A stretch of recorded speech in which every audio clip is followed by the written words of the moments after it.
Mtakatifu, ni muda wako sasa. Chukua nafasi katika madhabahu hii, ukatende yale uliyokusudia kuyatenda sawa sawa na mapenzi ya Mungu Baba. Kwa jina la Yesu Kristo, na mtu wa Mungu aseme amen. Asante sana. Hallelujah. Na dakika chache ambazo tunataka tushirikishane neno la Mungu kwa dakika chache, alafu kisha baada ya hapo tutakuwa tumemaliza. Amen. Angalia pale utakapodhani nimeanza, naweza nikawa nimemaliza, lakini Roho wa Mungu atakwenda kukupa ile alilolikusudia. Amen. Amen. Mchana wa leo tutaangalia kipengele kimoja katika somo linaloitwa kuzaliwa mara ya pili. Kuzaliwa mara ya pili, kuna hatua 3 muhimu za kuzaliwa mara ya pili. Ili mtu wa Mungu uweze kuwa umezaliwa mara ya pili, kuna hatua 3 muhimu ambazo ni muhimu kuzipitia. Katika kitabu kile cha Injili ya Yohana sura ile ya 3, Yesu anamwambia yule ndugu aliyemfuata usiku apate kujua habari za wokovu. Alipofika kwa Yesu, yule Nikodemu akamuuliza, nawezaje kuingia katika ufalme wa Mungu? Amen. Amen. Yesu akamwambia hivi, usipozaliwa mara ya pili haiwezekani. Ni lazima uzaliwe mara ya pili ili uweze kuingia katika ufalme wa Mungu. Amen. Lakini hilo jambo Nikodemu likawa linampa maswali. Akauliza swali linalofuata, hivi awezaje mtu kuingia ndani ya tumbo la mama yake akisha akazaliwa tena akiwa mzee? Amen. Amen. Yesu akamwambia hivi, mtu asipozaliwa kwa maji na kwa Roho hawezi kuingia katika ufalme wa Mungu. Amen. Bwana Yesu asifiwe. Amen. Sasa ni hatua gani hizo ambazo Mkristo unatakiwa kuzipitia ili kuweza kuwa na uhakika wa kuingia katika ufalme wa Mungu? Hatua ya kwanza ya kuzaliwa mara ya pili ni kutubu, kugeuka na kumwamini Kristo. Hatua ya kwanza ya kuzaliwa mara ya pili ni kutubu, kugeuka na kumwamini Kristo. Unapokuwa umetubu, hii kugeuka, yani toba inaambatana na kugeuka. Amen. Kama ulijua kuna mambo umeyakosea na ukajulishwa kwamba haya umeyakosea, maana yake unaposema ninaomba unisamehe nimekosea, tunatarajia uachane na ulilokuwa unalifanya kisha ufanye jambo lililo sahihi. Amen. Si sawa? Hiyo ndio toba. Mara nyingi watu tunachanganya kati ya toba na ukiri. Neno la Mungu linasema katika Warumi, ukimkiri Yesu kwa kinywa chako kuwa ni Bwana Mwokozi wa maisha yako na kuamini moyoni mwako kuwa Mungu alimfufua katika wafu, utafanya nini? Utaokoka. Kwa nini ya kuishia kwenye kusema kukiri? Kwa sababu una uwezo wa kukiri alafu usibadilike. Tunaona wengi hata katika maisha ya kawaida anaweza akakubali kosa, nimefanya kitu fulani, ni kweli nimefanya, lakini ndani ya moyo wake hana toba, kwa hiyo hana sababu ya kuacha. Nimefanya na nitaendelea kufanya. Mungu atusaidie sana.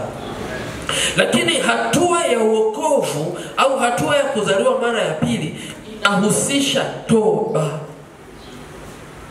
Na toba hiyo inamaanisha utageuka na kuiacha ile njia mbaya uliyokuwa ukiendea na kubadilika kufanya kilicho sahihi. Amen. Bwana Yesu asifiwe. Amen. Hiyo ni hatua ya kwanza ya kuzaliwa mara ya pili. Lakini hatua ya pili ni kubatizwa kwa maji mengi. Unajua mara nyingi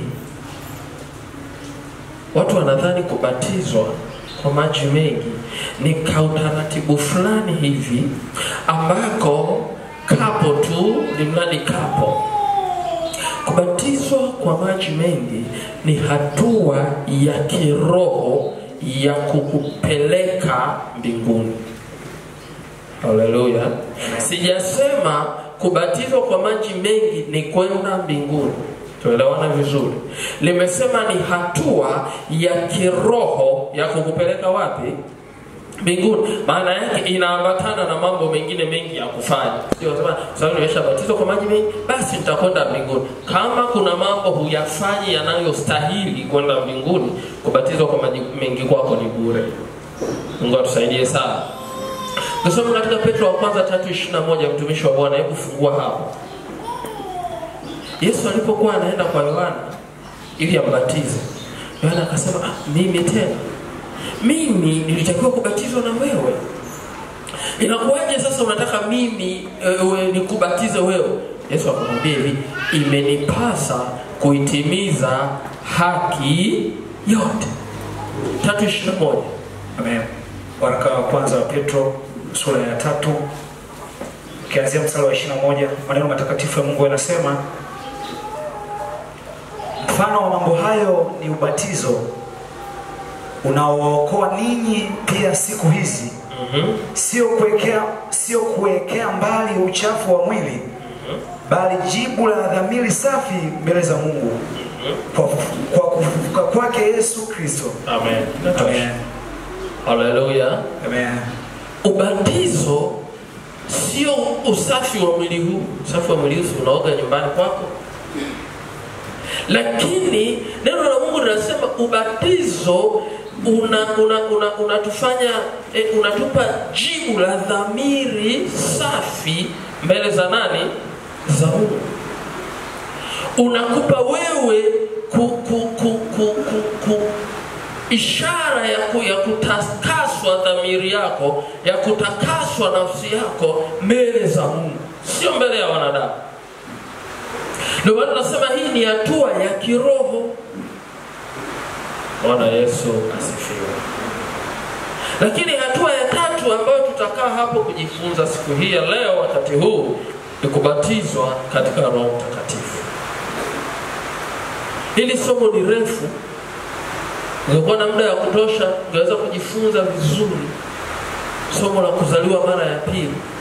Alafu ukajikuta unapiga hatua, unaweza ukajijua hivi, kumbe mimi niko sehemu gani? Je, natakiwa kwenda mbele zaidi? Nakumbuka siku moja mchungaji pale kanisani, Mungu alinipa neema tu kidogo, kwa tuna ibada fulani za usiku.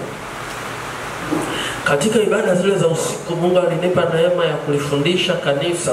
Ilifika mahali kwa naanza saa 3 mpaka saa 5 usiku. Ilifika mahali watu walikuwa wanafika mpaka 30. Yaani tawi kabisa kila siku, Jumatatu mpaka Ijumaa. Mungu akanipa neema ya kulifundisha somo hili kwa undani, kwa namna ya kipekee. Tulikuja kukuta kwamba watu ambao walikuwa wamekaa kanisani ni refu wanamfuata mchungaji. Mchungaji, mimi naona nibatizwe, nataka niokoke. Mchungaji, unataka uokoke? Sasa uokoke mara ngapi? Si ulikuwepo? Kumbe alikuwepo akidhania anaenda, kumbe yupo anawasindikiza wenzie. Mungu atusaidie sana. Wale wapiga debe walioko stendi pale wanajua mabasi na mida ya kuondoka na mida yanayofika. Si ni sawa? Yeye ameshawahi kusafiri tayari. Lakini ukifika pale unaambia, anakuambia basi fulani tutafika hapa sasa hivi. Na tutaondoka saa fulani kule utafika muda fulani. Anapokuelezea yeye mwenyewe hakujua. Sasa unaweza ukawepo hapa lakini unashangaa unaelezea habari za mbinguni ambazo wewe mwenyewe huendi huko. Mungu atusaidie sana. Katika Waebrania neno la Mungu linasema kuna watu ambao wamekwisha kufunuliwa na kuzijua karama na vipawa vya upendo wa Mungu. Hao watu wanatakiwa kuwa mimi na wewe. Hallelujah. Amen. Mungu atufunulie tuone ule utukufu wa Mungu. Kuna mtu mmoja alienda katulia kanisani akasema, Bwana nataka nione utukufu wako. Mungu alijidhihirisha kwa namna ya tofauti sana. Inawezekana hata mimi na wewe haya mambo yakatokea kwetu. Mungu atusaidie sana. Sasa kubatizwa katika Roho Mtakatifu ni nini? Tuanzie hapo. Kubatizwa katika Roho Mtakatifu ni kupokea nguvu ya Roho Mtakatifu inayomsaidia Mkristo kuishi maisha ya wokovu na kutimiliza sheria na amri za Mungu katika maisha yake yote. Hiyo ni kubatizwa katika Roho Mtakatifu. Unapokea nguvu ambayo inakusaidia wewe kama Mkristo kuishi maisha ya wokovu na maisha matakatifu na kuzitimiliza amri za Mungu katika maisha yako yote. Wakati Yesu anaondoka anapaa kwenda mbinguni, kabla muda mchache kabla aliwaambia wanafunzi wake, msiondoke hapa mpaka mtakapokuwa mmevikwa ile nguvu. Lakini nyuma kabla ya hapo, kabla hajawaambia, ukisoma Injili ya Luka ile sura ya 24 anasema hivi, baada ya kuzungumza nao sana akawapulizia pumzi akawaambia, pokeeni Roho Mtakatifu. Lakini kwa nini wakati wa kuondoka akawaambia msiondoke mpaka mvikwe nguvu? Kumekuwa kuna mafundisho mengi ya uongo yanayoendelea sasa hivi ambayo watu wamejifanya kana kwamba ni Wakristo, kumbe si Wakristo. Neno la Mungu linasema nyakati za mwisho watakuweko manabii wa uongo watakaojifanya kuwa na ngozi ya kondoo lakini ndani ni mbwa mwitu wakali. Wanafundisha mafundisho kwamba Roho Mtakatifu hamna shida, yaani wewe ukishaokoka tu umepokea Roho Mtakatifu. Sikiliza nikwambie mtu wa Mungu. Ukitaka kwenda mbinguni, ukitaka kuishi maisha matakatifu, unahitaji nguvu. Unahitaji kubatizwa katika Roho Mtakatifu. Hallelujah. Amen. Yaani kama ulikuwa hujawahi, hebu tafuta kwa bidii.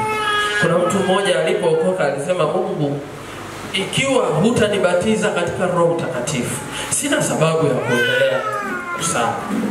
Kwa sababu mwisho wa yote nitaishia hapa hapa. Roho Mtakatifu ana kazi nyingi sana katika maisha ya mwanadamu. Bwana Yesu asifiwe. Kwa hiyo mara tu baada ya mtu kubatizwa kwa maji mengi, mtu anapokea Roho Mtakatifu, anavuviwa Roho Mtakatifu. Lakini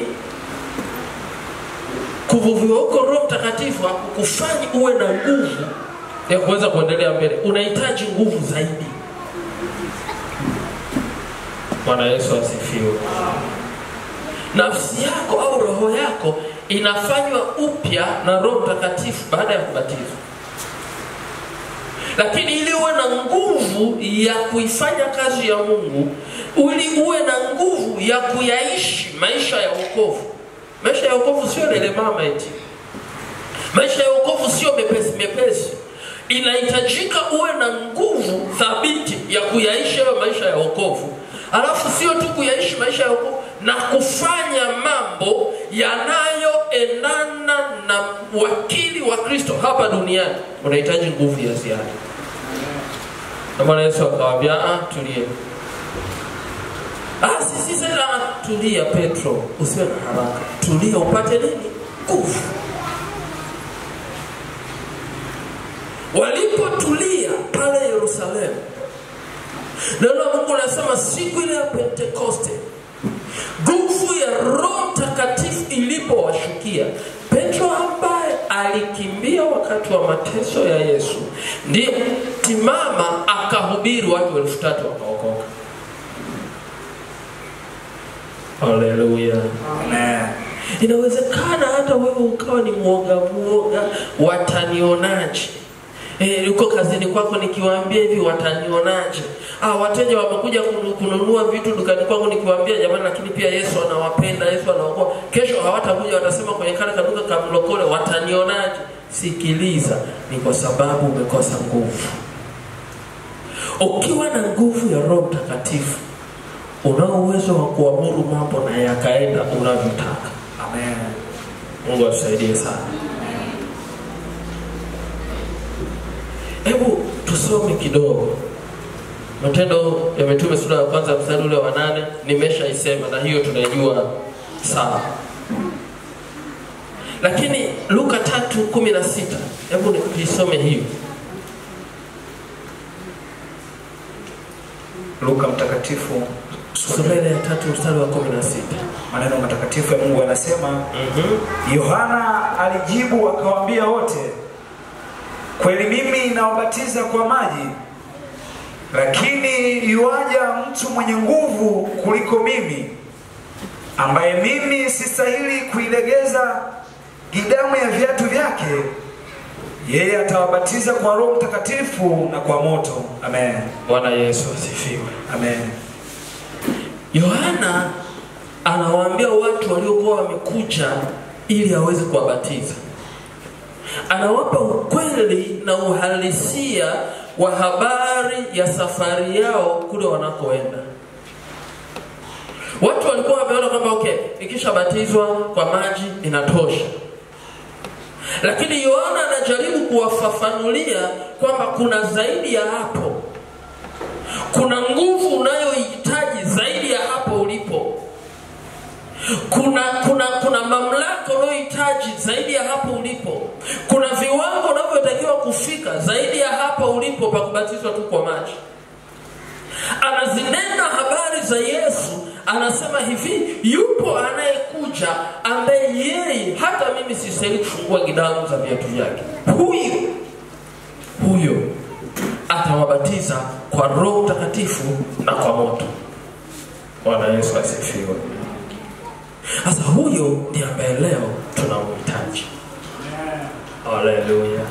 Yaani huyo ndio unatakiwa wewe umng'ang'anie na umwambie uliyesemwa, ulinenwa habari zako, na ulipokuwepo ukatenda kuwabatiza watu katika Roho Mtakatifu, leo iwe siku yako. Amen. Wangapi wanataka kubatizwa na Roho Mtakatifu siku ya leo? Amen. Haleluya. Wangapi wanatamani Roho Mtakatifu ajae ndani yao? Amen. Roho Mtakatifu akikaa ndani yako hutaogopa kitu. Amen. Roho Mtakatifu akikaa ndani yako hutakuwa na shaka ya jambo lolote. Amen. Haleluya. Amen. Mimi kabla sijajazwa Roho Mtakatifu, kuna mambo ambayo yalikuwa yananipa ugumu sana. Alafu unajua ukikaa nje iko hivi. Waswahili wanasema utamu wa ngoma tunaijua jamani. Naona tumekuwa kiroza hivi. Tuseme tu huo msemo, si ndio? Utamu wa ngoma. Sasa wewe hujaingia kucheza, utaujua. Namaanisha nini? Kuna watu wamekaa makanisani sasa hivi kuwapooza wengine. Unajua na unaongea yani kitakatifu kweli yani. Unajua mambo ya kunena kwa lugha yani, unajua unaweza kuwa umejazwa roho hata ukiwa kimya. Ndugu, usipotoshwe. Haleluya. Kitabu cha Matendo ya Mitume, hebu soma ile sura ya 2. Matendo ya Mitume sura ile ya 2 mstari wa 1 mpaka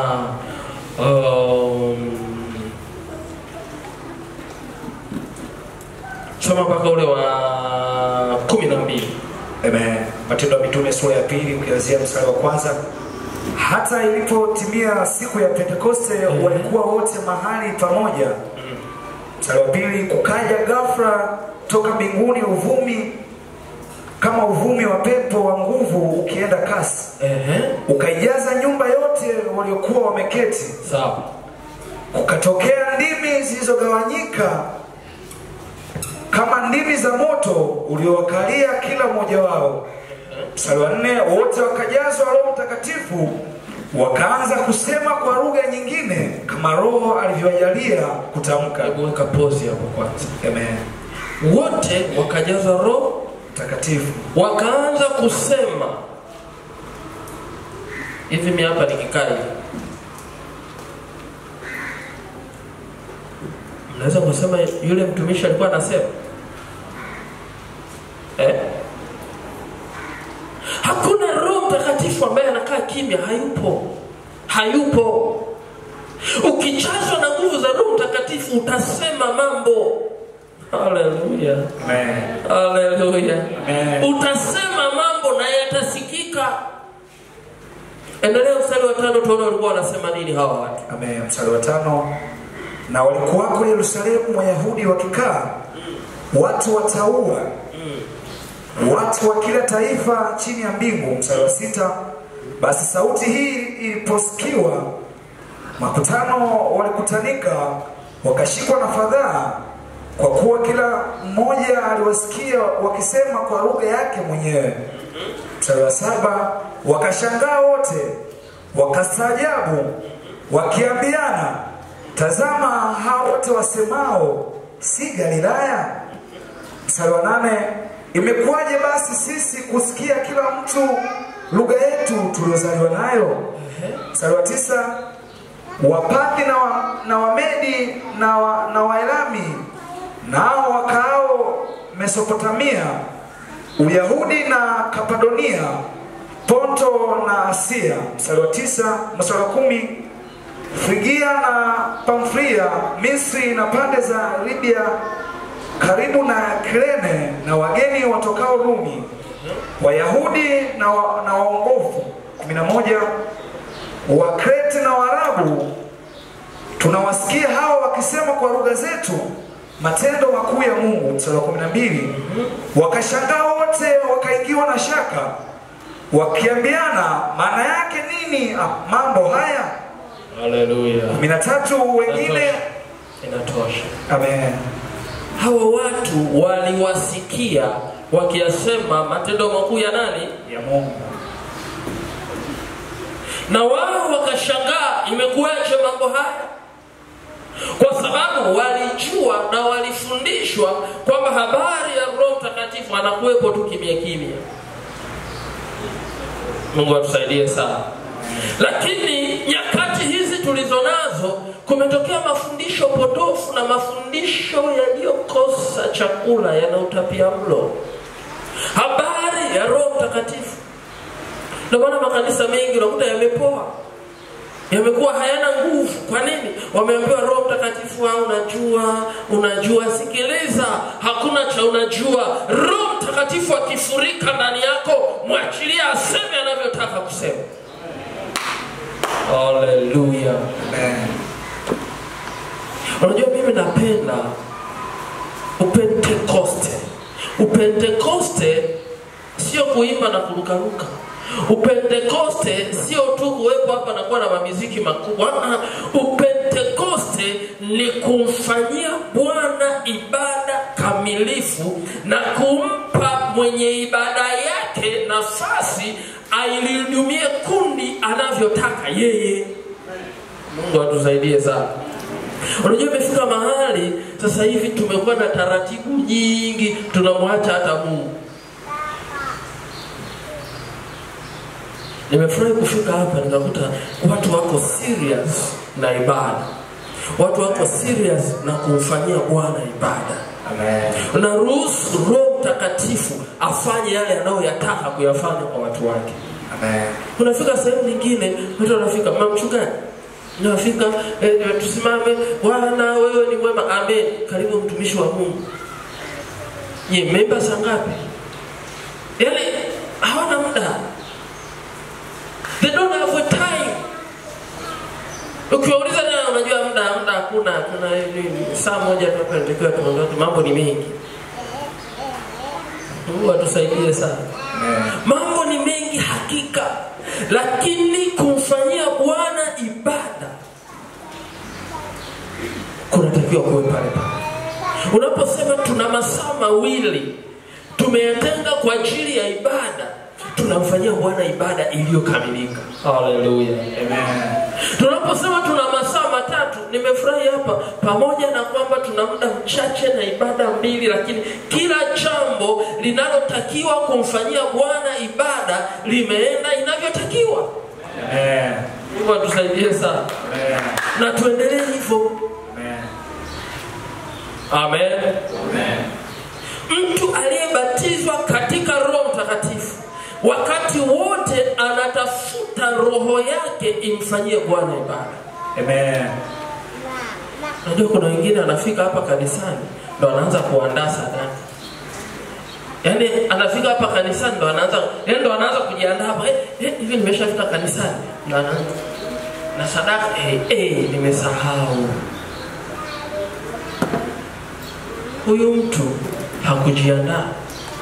Lakini kwa nini hakujiandaa? Kwa sababu ndani yake hana Roho Mtakatifu. Yaani anaenda tu bora liende. Lakini watu waliojaa Roho Mtakatifu wanajiandaa kumfanyia Bwana ibada. Hallelujah. Hawaangalii mazingira, bali wanaangalia Roho Mtakatifu ananitaka nifanye nini. Je, wewe unataka Roho Mtakatifu akuguse? Unataka Roho Mtakatifu akuongoze anavyotaka yeye? Amen. Katika kitabu kile cha Warumi neno la Mungu linasema Roho anatusaidia udhaifu wetu, kwa kuwa hatujui kuomba jinsi tu pasavyo. Lakini si hivyo tu, anasema Roho wa Mungu anayajua mafumbo yaliyo katika Mungu. Kwa hiyo anatufunulia ili tuweze kuomba sawa sawa na Mungu apendavyo. Bwana Yesu asifiwe. Amen. Unajua, nitoe mfano mdogo. Mama Samia ni rais wa Jamhuri ya Muungano wa Tanzania. Si sawa? Na yeye ni raia wa Tanzania, si sawa? Na hana ugomvi na raia wowote. Hata wewe unaweza ukaenda na ukasalimiana naye vizuri kabisa. Lakini kuna taratibu zake. Amen. Hajakufukuza, ila ukifuata utaratibu utaonana naye. Ukienda nje utaratibu yatakukuta makubwa. Uongo kweli? Sasa kuna watu tunashindwa kuelewa vitu vidogo tu. Unajua mambo yanayofanyika duniani ni reflection, ni kivuli cha mambo ya rohoni. Wewe unataka kitu kutoka kwa Mungu, lakini yule ambaye anajua kwamba Mungu anataka uendeje kwake humtaki.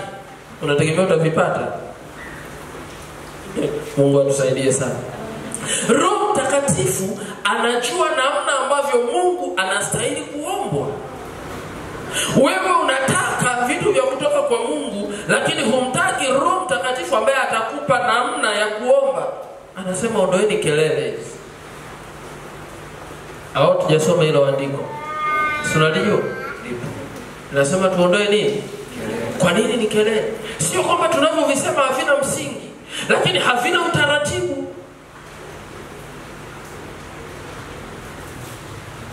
Mungu atusaidie sana. Mchana wa leo ukawe mchana wa tofauti. Amen. Mchana wa leo ukawe mchana wa tofauti. Amen. Ukamsihi Mungu akubatize katika Roho Mtakatifu. Amen. Hebu tusimame. Nataka kwa dakika chache tu umwambie Mungu, ninaomba unibatize katika Roho.